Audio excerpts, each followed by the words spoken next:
Olá, ele é o Pastor Alan e hoje nós vamos aprender como interpretar a Bíblia. E essa é mais uma Quinta Teológica. Toda quinta, aqui no canal da Igreja Batista do Bom Retiro, você tem a Quinta Teológica.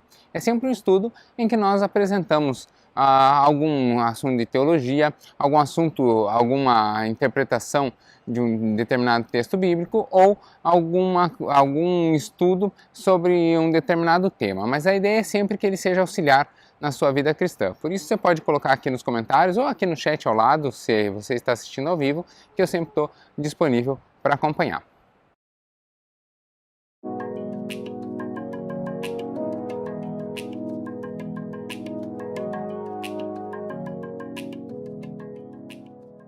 O estudo de hoje é sobre uma ciência que caminha dentro da teologia. Ela é chamada de hermenêutica e ela não existe só na teologia, ela existe em qualquer ciência.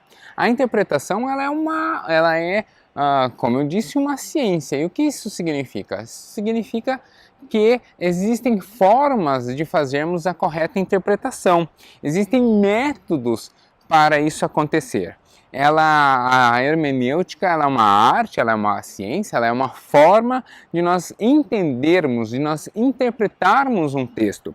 A hermenêutica ela é o processo pelo qual nós lemos determinado trecho e assim entendemos. Hermenêutica não é necessariamente uma ciência da teologia, muito pelo contrário. A hermenêutica é a forma pela qual determinada área entende aquela questão. Quer ver um exemplo bem simples? E você não precisa ser necessariamente um teólogo para praticar ou para entender a hermenêutica. Eu disse que não é apenas na teologia que isso acontece. Por exemplo, existe a hermenêutica médica, existe a hermenêutica jurídica, existe a hermenêutica da engenharia, né? Existe a hermenêutica da cozinha. Tem agora nesses tempos de isolamento e reclusão, você, por exemplo, descobriu que 2 xícaras de chá de óleo, né, não existe um chá de óleo, né? 2 xícaras de chá de óleo é o tamanho da medida. Mas uma pessoa que simplesmente leia a frase poderia interpretar que você teria que fazer um chá de óleo e daí separar desse chá 2 xícaras. Então, como que a gente sabe a forma correta de interpretar? Toda ciência tem a sua metodologia e ela não é necessariamente praticada só pelas pessoas que têm um curso superior naquela área. Um exemplo bem simples, um médico. Quando o médico ele vai estabelecer ali uma série de procedimentos para alguém que está doente, ele precisa estabelecer aquilo dentro de uma ciência. Ele não pode dizer, aplique 2 injeções no paciente. Ele precisa dizer qual é a quantidade, qual é o medicamento, qual é o horário. Tem toda uma prescrição para ser colocada ali. Se é intramuscular, se é subcutânea, que tipo de injeção é, como, né? Então, todos esses procedimentos descritos ali, eles vão depender de uma interpretação de quem o fará, né? De quem realizará o procedimento. Então, compreender como escrever, mas também compreender como interpretar aquilo, nesse caso, nesse exemplo, é uma forma de interpretação, ou uma forma de hermenêutica médica. Isso acontece também com o direito. Por exemplo, um escrivão de polícia ele não precisa ser formado em direito, mas ele tem que relatar os fatos quando vai ocorrer um boletim de ocorrência dentro das normativas do direito, ou dentro da língua do direito, da hermenêutica jurídica, para que assim os fatos possam ser devidamente processados. O engenheiro, quando ele vai expor uma planta ou quando ele vai expor um projeto, ele precisa que aquilo seja interpretado da forma correta. Não adianta ele colocar lá que as colunas serão feitas com ferro grosso. Né? Ele precisa colocar que tipo de ferro, que tipo de amarração será feita, qual o tamanho, né? Qual a densidade, que tipo de construção que vai ser feita ali. Então, essa forma de interpretar, de escrever e de interpretar é a hermenêutica, que acontece em todas as áreas. Por exemplo, você que não é da área médica, você saberia dizer, se alguém chega para você e diz que você tem uma arrumação intracromossomial axônia específica, você ficaria feliz ou ficaria triste? Né? As pessoas, há uma piada que diz que a pessoa foi fazer um exame, pegou o laudo e chegou no médico chorando, porque segundo o Google ela tinha mais 5 minutos de vida, né? E o médico estava atrasando para a hora da consulta. Por quê? Porque procurou a resposta daquele laudo e encontrou alguém que deu uma interpretação errônea, não deu uma interpretação hermenêutica correta. Se alguém disser para você que você tem uma arrumação intracromossomial axônia específica, você não precisa nem chorar, nem ficar preocupado, e nem usar álcool gel nas mãos por causa disso. Ela só está dizendo que você é uma pessoa inteligente, que os seus axônios, que os seus neurônios, eles trabalham bem. O axônio é o rabinho do neurônio e que a informação passa por ali adequadamente. Ou seja, você é uma pessoa inteligente, o seu cérebro funciona. Mas imagina, o médico não pode dizer assim, o cérebro da pessoa funciona. Não, ele quer dizer que a pessoa é inteligente, ele precisa dizer que ela tem arrumação intracromossomial axônia específica. Então, essa forma, que às vezes pode parecer difícil de escrever, não é uma dificuldade, mas é uma precisão de linguagem. Né? Então, ser preciso na linguagem é uma forma de você escrever adequadamente e não dar margem de dúvida. E isso acontece também na hermenêutica. Então, você não precisa necessariamente, como eu disse, ser teólogo ou ser pastor para poder interpretar, mas se você tiver normas de interpretação, que eu vou colocar aqui hoje, você consegue fazer uma interpretação adequada das Escrituras.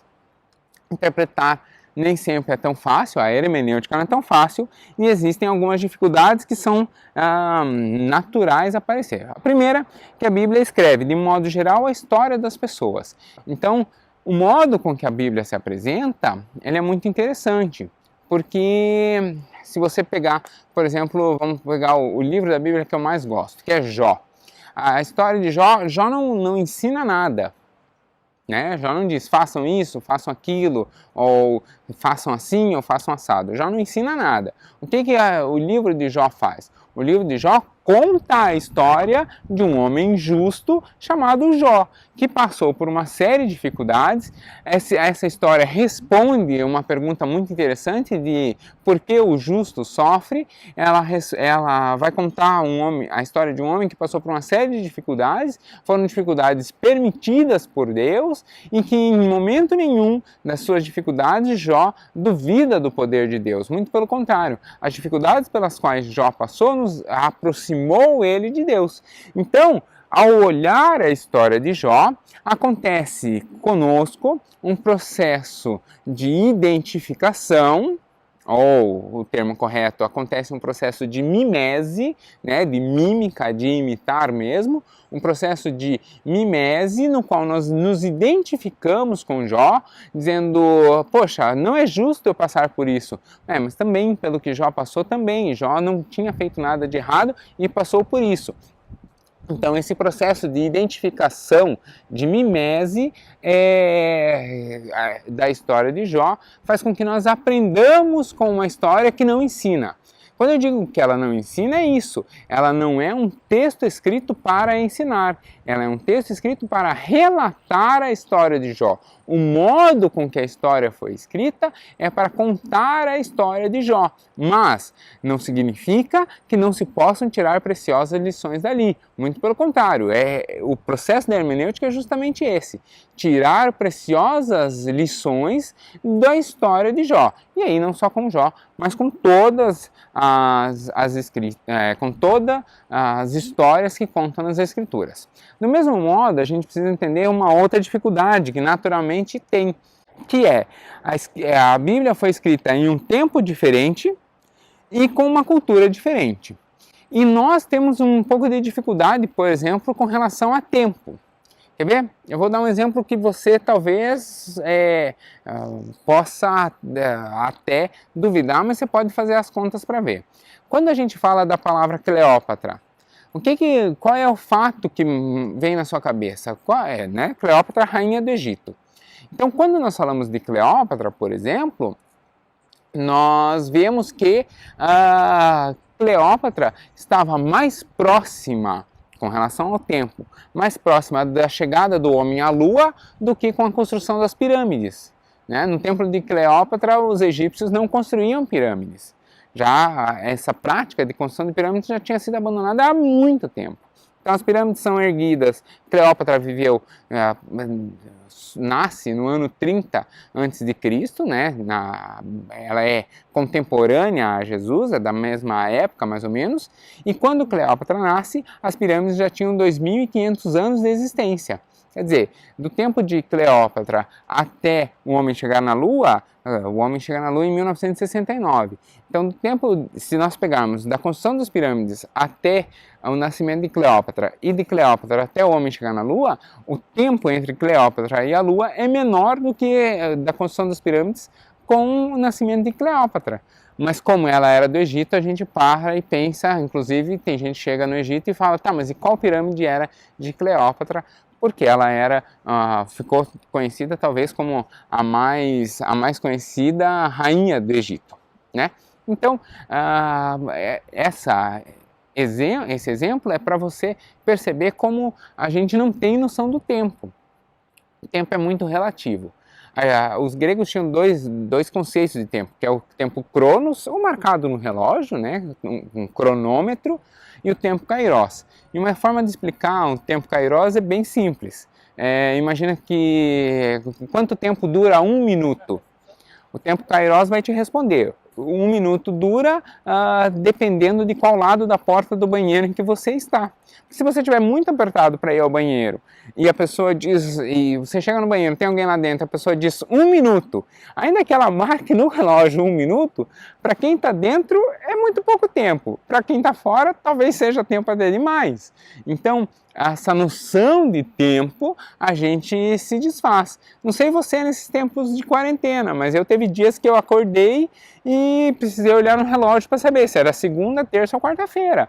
Eu ficava meio perdido no tempo justamente por causa disso. Como eu praticamente todos os dias estou mexendo em algum texto, estou trabalhando e tal, eu não tenho aquela rotina, e estou trabalhando muito em casa, eu não tenho aquela rotina de saber que hoje eu fui para o trabalho, eu trabalhei 5 dias, descansei 2, tal, né? Ou trabalhei de segunda a sábado e descansei só no domingo, ou qualquer outra rotina. O meu trabalho aqui é realizado basicamente em casa, então a gente perde essa noção de tempo e espaço. Então é natural que essas dificuldades de tempo influam na hora que a gente está tentando achar uma forma de interpretar adequadamente as escrituras também. E a Bíblia também é escrita em uma cultura diferente. Então, ser escrita em uma cultura diferente faz com que tenham construções, por exemplo, um tanto quanto estranhas. Se você quiser olhar depois na sua Bíblia, Cântico dos Cânticos, capítulo 4, versículo 2, vai ter um elogio em que o amado faz para a sua amada, em que ele diz o seguinte: os seus dentes são brancos como ovelhas da lã cortada, que acabaram de ser lavadas. Nenhum deles está faltando e todos são bem alinhados. Esse é o elogio que ele faz para ela. Ele fala, você não é banguela e você usou aparelho. Né? Hoje em dia, com a tecnologia odontológica e tal, ter dentes brancos e alinhados não é nenhum presente dos deuses, é só uma questão de cuidado e dinheiro. Qualquer um pode ter os dentes brancos como porcelana, aliás, faz as jaquetas de porcelana, e alinhados milimetricamente, inclusive com o uso de aparelhos ortodônticos. Né? Então veja que na época, imagina como eram os dentes das mulheres para ele dizer que ela era tão única que ela tinha dentes brancos e todos alinhados, e o mais interessante, nenhum deles está faltando, né? Esse é um fato bem interessante.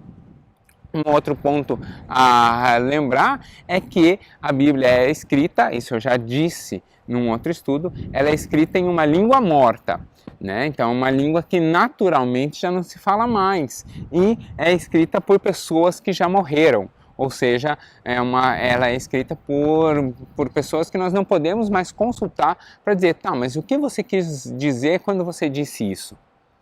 Eu estou corrigindo um TCC, fiz isso hoje de manhã, de um seminarista ali da igreja, e numa das anotações eu escrevi, o que você quis dizer com essa frase? Porque essa frase dá para entender isso e dá para entender isso.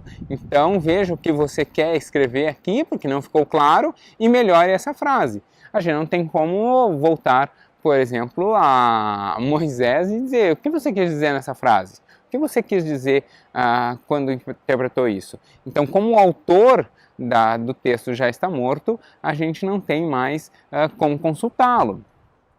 A nossa esperança é que nessas lacunas nós consultemos o Espírito Santo e ele, que é o inspirador, nos ajude nessa interpretação. Então, agora nós vamos passar efetivamente as regras de hermenêutica para poder interpretar adequadamente o texto. Então, uma boa hermenêutica ela é feita dentro de alguns parâmetros. O primeiro deles é ler o texto e o contexto, né? Entender a situação na qual ela é escrita. E aí aqui eu vou me centrar nos ensinamentos de Jesus. Jesus traz uns ensinamentos bastante difíceis para o homem de hoje. A nossa vantagem é que nós já temos aí, entre os ensinamentos de Jesus e os dias de hoje, nós já temos aí 20 séculos de hermenêutica. Então, essa lacuna de tempo, ela é preenchida pela própria história da igreja. Mas Jesus traz algumas dificuldades para nós nos seus textos. Jesus ensinava muito por parábolas, ensinava muito através de histórias, e quer ver uma dificuldade? Isso está em Mateus 6,28, quando Jesus diz assim, vejam como crescem os lírios do campo, eles não trabalham nem fazem roupas para si mesmas, mas eu afirmo que nem Salomão, sendo tão rico, usava roupas tão bonitas como essas flores. A minha pergunta é, que flores são essas? Eu aqui estou descumprindo o mandamento de Jesus, porque ele fala assim, vejam como crescem os lírios do campo. Eu não consigo ver, eu não posso ver, eu não sei se o lírio que cresce hoje é o mesmo lírio que crescia na época de Jesus, eu não sei nem se o que a gente chama de lírio é a mesma flor que nasce lá em Israel, não tem como ver, não tem como saber qual é esse lírio que Jesus se refere aqui. Então, quando Jesus escreve, ele escreve em uma linguagem bem simples, bem palatável, bem fácil de alcançar as pessoas da época e do local em que ele está ali instituindo seu ministério. Então, hoje, esse exemplo aqui mostra que nós não temos como saber exatamente quais flores eram os lírios do campo. A gente pressupõe que sejam lírios como os que nós conhecemos hoje, né? Sejam a flor do lírio seja muito próxima da de hoje. Então nós conseguimos entender a essência do que esse mandamento diz, mas nós não conseguimos saber exatamente como é esse lírio do campo. Não tem como saber, e eu não posso ver. Um exemplo de que Jesus usava textos do dia a dia e o contexto em que ele estava inserido está lá em Lucas 5,10. Jesus, em Lucas 5,10, começa a instituir o seu apostolado, começa a instituir os seus apóstolos, e ele chega para dois e vai fazer o convite, dizendo, deixem de ser pescadores de peixe e venham ser pescadores de homem. Por que ele fala isso? Primeiro, porque eram dois pescadores. Segundo, que ele estava nas margens do lago de Genezaré. Então, eles entendiam muito bem o que é ser pescador. Aí na igreja tem alguns que são pescadores. Eu não sou pescador. Eu não sei o que é pescar e qual é a boa técnica de pescar. Se Jesus chegasse para mim, me chamar como apóstolo, talvez ele dissesse assim, venha ensinar os meus mandamentos, venha ensinar a minha história, ou venha ensinar o reino, como ele mesmo se referia, né? Venha ensinar o reino do meu Pai. Né? E por quê? Porque eu sou um professor, o meu ministério é ensinar, o meu chamado é de ensino. Então, comigo o chamado seria bastante diferente. Por quê? Porque Jesus usava esse contexto ali da época. Como nós não estamos no contexto da época, nós sempre tentamos entender o contexto da época, entender a situação naquelas circunstâncias, né? Quando a gente fala em contexto é isso, as circunstâncias que estavam em volta, né? Que circundavam, por isso circunstâncias, que circundavam o fato, para daí entendermos o que aquele texto efetivamente quer dizer. A segunda regra de hermenêutica é de que nós não sabemos tudo, então ter um pouquinho de humildade e consultar comentários bíblicos sobre o texto. Então a gente não é obrigado a conhecer todos os contextos, nem todos os textos, mas aí a gente interpreta eles ou vai atrás de textos sobre isso. Eu tenho uma coleção em casa, você não precisa comprar essa coleção, mas eu tenho uma coleção em casa bem interessante.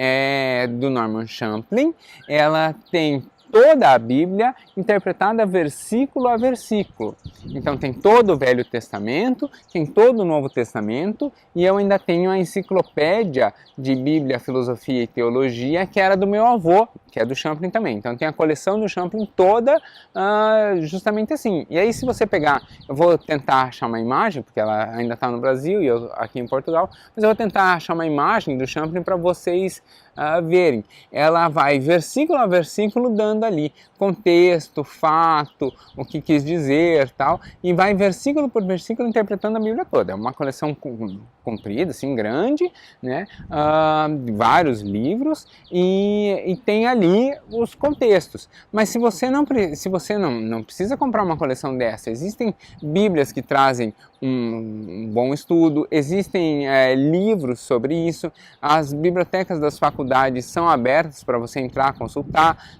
Muitas vezes você não pode emprestar o livro, mas está com uma dúvida inquietante, você pode ir a uma biblioteca e na internet a gente tem muito material também bom. Nem tudo que está na internet necessariamente é bom, mas tem muito estudo bom também de interpretação. E você também tem o Teu Legal aqui, o nosso canal aqui, se você quiser tirar qualquer dúvida, porque daí eu vou atrás também e faço essa pesquisa. Então, a gente tem que ter um pouquinho de humildade para entender que os outros estudos também são válidos. Então, o texto ele pode ser interpretado de mais de uma forma, mas você também pode consultar livros de teologia, livros de interpretação dos textos.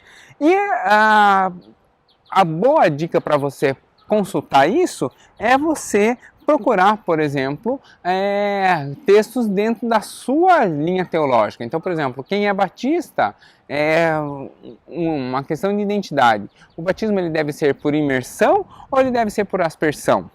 Para os batistas isso é muito claro. Não quer dizer que, se você, por exemplo, pegar um livro do reverendo Augusto Nicodemos, que ele é presbiteriano, ele tem estudos teológicos muito bons, mas sobre o batismo ele tem a visão presbiteriana, ele vai dizer que o batismo deve ser por aspersão. E aí você vai contestar um pastor batista porque um presbiteriano disse isso? Não, lá na igreja presbiteriana eles entendem assim, na igreja batista nós entendemos um pouquinho diferente. Quem está certo? Não tem certo nem errado, é uma questão de identidade. Então nós temos essa interpretação e agimos coerentemente com a nossa interpretação. Eles têm uma um pouquinho distinta, mas são tão irmãos nossos quanto os que entendem do batismo por imersão. Então tenha muita calma nas novidades, porque, como eu disse, nós temos aí entre Jesus e hoje 20 séculos. Então é difícil hoje acharmos alguma coisa muito nova, uma interpretação muito nova da Bíblia que ninguém nunca tenha pensado sobre.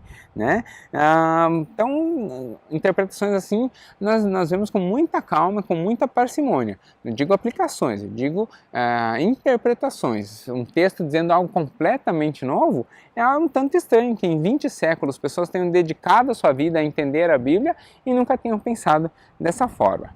Mas às vezes as coisas não são só uma questão de Bíblia, às vezes é uma questão de vocabulário mesmo. Ninguém é obrigado a conhecer todas as palavras. E a Bíblia ela foi escrita por pessoas simples, mas ela não foi traduzida por pessoas simples. Ela foi traduzida por pessoas que estudavam muito e que tinham naturalmente um vocabulário um tanto quanto escorreito. seja, um vocabulário um tanto quanto diferenciado, e ninguém é obrigado a conhecer palavras incomuns.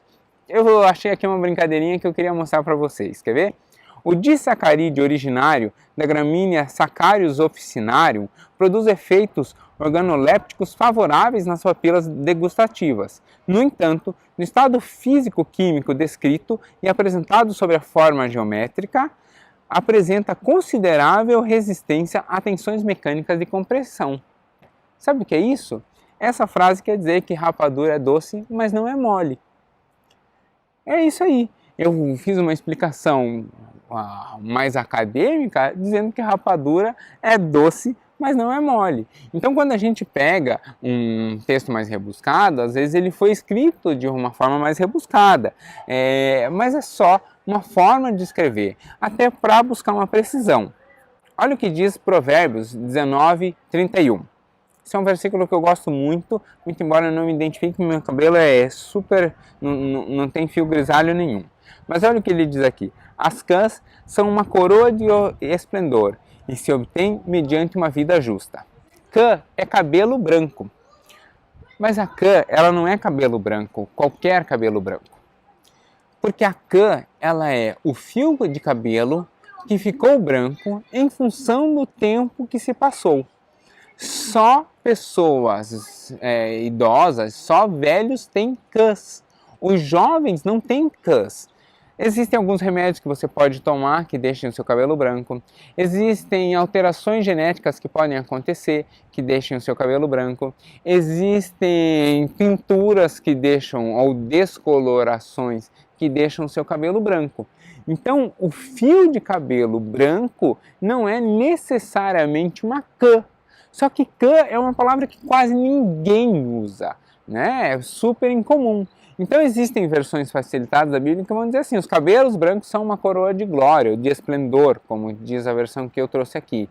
Mas muitas vezes dizer que é um fio de cabelo branco é uma imprecisão, porque a ideia do texto é dizer o seguinte: é alguém que durante toda a sua vida viveu com justiça, teve uma vida justa e que ao fim da vida pode olhar no espelho, ver seus cabelos brancos e se orgulhar de ter eles, porque eles representam a idade que a pessoa passou, aqueles anos de vida justa pelo qual a pessoa permaneceu fiel na caminhada.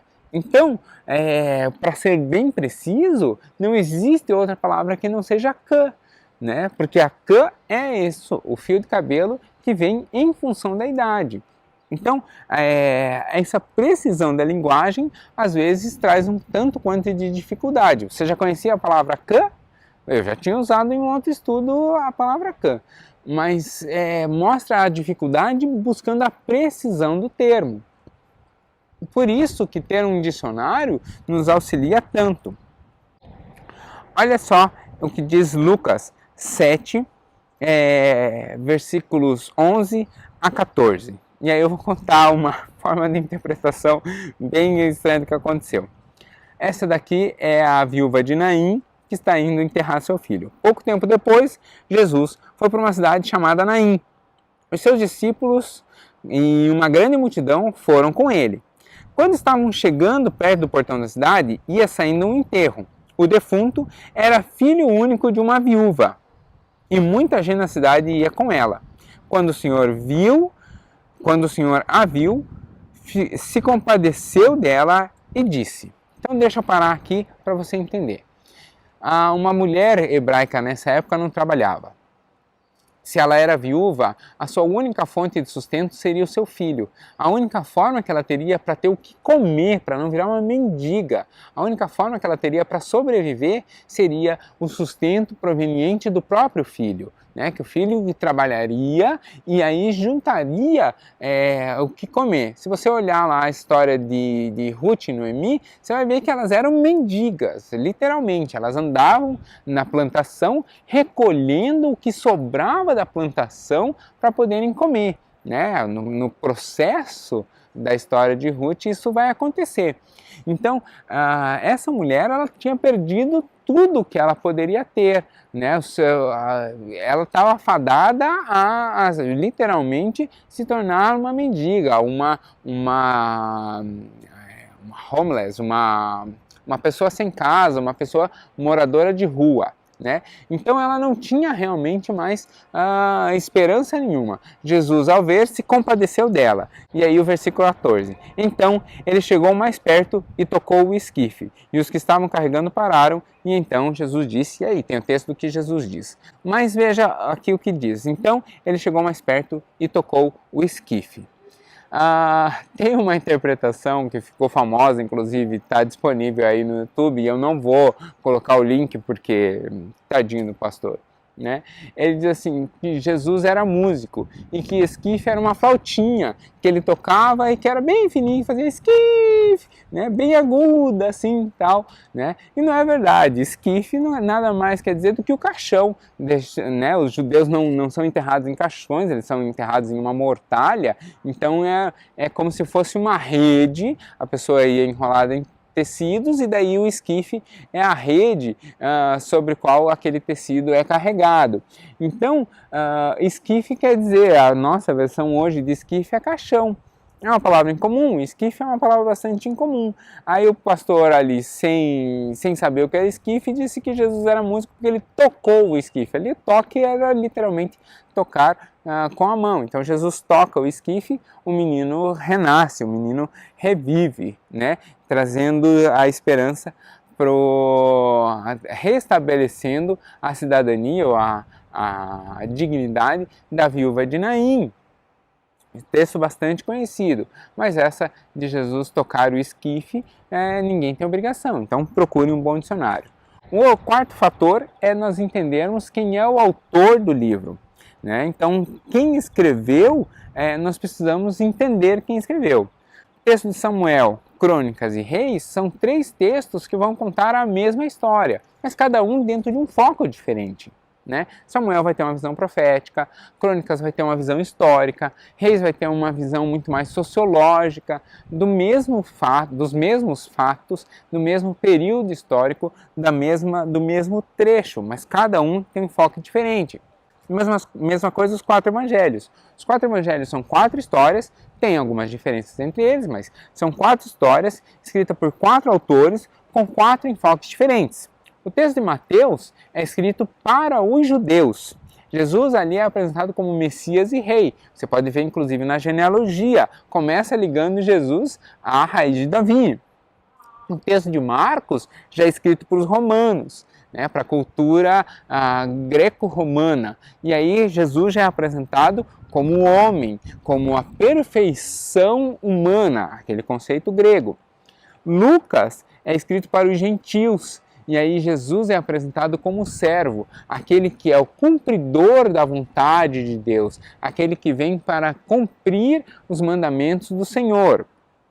E João é um texto escrito para a igreja. Jesus ali é apresentado no seu aspecto divino. Por isso, inclusive, que João 1:1 vai começar falando da origem divina de Jesus. No princípio era o Verbo, e o Verbo se fez carne. Né? Então, essa ideia de Jesus no seu aspecto divino.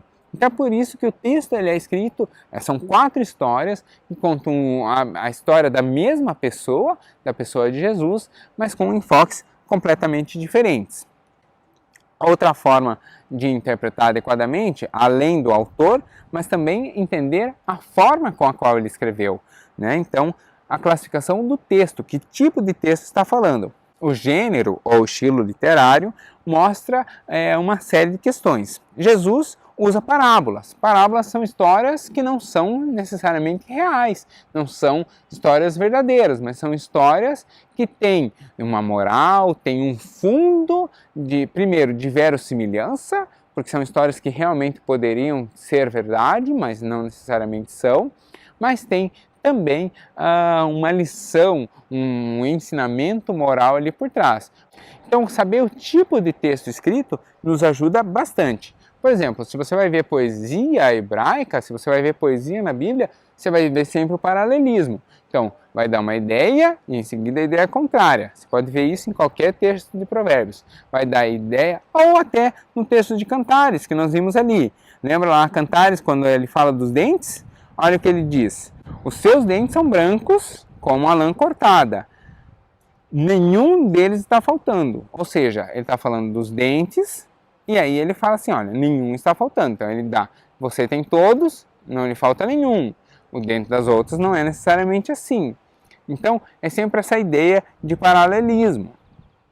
Quando nós vamos ver os textos do Antigo Testamento, dos 5 primeiros livros, do Pentateuco, da Torá, a gente já vê um pouquinho diferente. A gente já vê eles em princípios norteadores. Né? Então, dizer, não farás imagens para, né? Não farás imagens, que é a ideia do mandamento. Então, não é para fazer isso, não fazer isso, né? Não fazer tal coisa, as regras sanitaristas e todas aquelas construções. Então, nós temos ali a ideia de princípios norteadores. Quando nós vamos ver as cartas de Paulo, já são completamente diferentes. Elas já vão tratar do dia a dia da igreja, elas já vão tratar de toda a história de Jesus revelada, então elas já têm princípios muito mais práticos e úteis para o dia a dia, mais utilizáveis. Um outro ponto, o sexto ponto ainda persistindo a dúvida, consultar os originais. Essa já é um pouco mais difícil? Essa já é bem mais difícil. Por quê? Porque demanda você conhecer um pouquinho de grego e um pouquinho de hebraico, né? Ou procurar materiais sobre grego e hebraico. Então, nós precisamos entender que toda tradução você tem alguns problemas, ou você tem alguns pontos de tensão, onde são feitas escolhas, né? E toda escolha é uma renúncia sobre outra possibilidade. Então, eventualmente, entender o que determinado texto diz é necessário, ou é muito útil nós consultarmos os originais. E dentro dessa ideia, também, o sétimo ponto é observar o que são figuras de linguagem, o que são parábolas, o que são textos efetivamente verdadeiros e o que são textos que não são necessariamente verdadeiros. Essa discussão do que é figura de linguagem e do que não é, essa discussão não é nova. A igreja ainda nem tinha se estabelecido plenamente, o Novo Testamento ainda não tinha nem sido fechado, e isso já existia. Tanto que em 1 Coríntios 15, 17, Paulo vai redimir uma dúvida sobre essa. Quer ver? No começo da igreja tinha-se uma discussão sobre se Jesus tinha ressurreto, né? tinha ressuscitado ou não. Se essa ideia da ressurreição de Jesus não era uma ideia mais filosófica, assim, ele morreu, mas viverá eternamente nos nossos corações, né? Uma coisa mais contemplativa. Ele morreu, mas sempre estará vivo enquanto falarmos dele, ou se ele morreu e efetivamente vivo está. Né? Então tinha essa dúvida. Será que ele realmente ressuscitou? E aí Paulo vai resolver a discussão em 1 Coríntios 15, 17, quando ele diz assim: se Cristo não ressuscitou, a nossa fé é fútil, ainda permaneceis nos vossos pecados, ainda permaneceis nos vossos pecados. Ou seja, se Cristo não ressuscitou, é inútil nós podemos acabar com essa história de igreja. Né? Paulo está dizendo assim, é fato, é verídico, ele ressuscitou efetivamente. Nem tudo que está na Bíblia pode ser entendido como algo literal. Então tem coisas na Bíblia que não são coisas necessariamente literais. Vamos pegar o exemplo de Jesus mesmo. Jesus disse assim, eu sou o pão da vida. Jesus era um homem de carne e osso, não era composto de farinha de trigo e fermento. Então como ele poderia ser um pão se ele não era feito de massa de pão? Né? Ali ele não estava sendo literal. Eu sou o alfa e o ômega. Nem no escrito em hebraico, nem no escrito em grego, o nome de Jesus se escreve com alfa ou ômega, e nem se usa alfa e ômega. Mas a ideia ali é ele dizer, eu sou o princípio e o fim. Eu sou o alfa e o ômega, quer dizer isso. Eu sou o alfa e o ômega, algumas versões ainda diz ali, né, vírgula, o princípio e o fim. Justamente porque é essa a ideia. Então ali ele não estava sendo literal, ele queria dizer, eu estou com o Pai desde o início e estarei com o Pai até o fim. Então, algumas coisas a gente precisa entender. Por exemplo, imagina que alguém chegasse para o seu amado, de novo, Cântico dos Cânticos, capítulo 2, versículo 9, uma comparação. A amada compara o seu amado com algo que para a época deveria ser um elogio, hoje com certeza seria uma ofensa. Cântico dos Cânticos, capítulo 2, versículo 9 diz assim: o meu amado é como uma gazela. Imagina você chegar hoje para o seu namorado, ou a sua namorada chegar hoje para você e te comparar com uma gazela, né? Seria um elogio? Ali no texto foi um elogio. Então, entender o que ela quis dizer também precisa passar por isso. Ou como, por exemplo, a prosopopeia de Jesus dizer que ele era o pão da vida, né? Uma prosopopeia ali é um processo de personificação, né? Dizer que o pão se transformando em pessoa. E ao estudar a Bíblia, nós temos que ter a consciência da Trindade, porque a principal chave de interpretação hermenêutica é o entendimento do Espírito Santo. A Bíblia ela está disponível a qualquer pessoa, qualquer um pode ler. Há muitas pessoas que leem e não conseguem compreender a natureza divina de Jesus ali. E por que algumas leem e entendem e outras não? Por que algumas conseguem perceber o papel de Cristo na história e na história salvífica da humanidade e outras não? Isso é por causa da presença do Espírito Santo. É o Espírito Santo que vai nos caminhar, vai nos direcionar e nos dar o viés interpretativo adequado. João 14, 26 vai dizer exatamente isso. Mas o Auxiliador, o Espírito Santo, que o Pai vai enviar em meu nome, ensinará a você todas as coisas. Na época de Jesus, as pessoas que mais estudavam as Escrituras não eram os cristãos. As pessoas que mais estudavam as Escrituras eram os judeus. E mesmo assim eles não conseguiram compreender a revelação messiânica de Jesus, o cumprimento messiânico que havia em Jesus. Então, o Espírito Santo não veio sobre eles, né? Jesus veio para os seus, mas os seus o rejeitaram, como as Escrituras diz. Então, compreender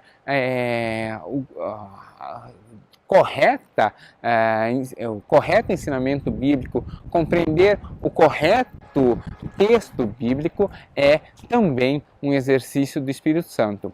Por isso, essa busca da interpretação associada ao Espírito Santo é tão importante. E é por isso que eu queria encerrar o estudo de hoje justamente orando com você nesse sentido. Vamos orar?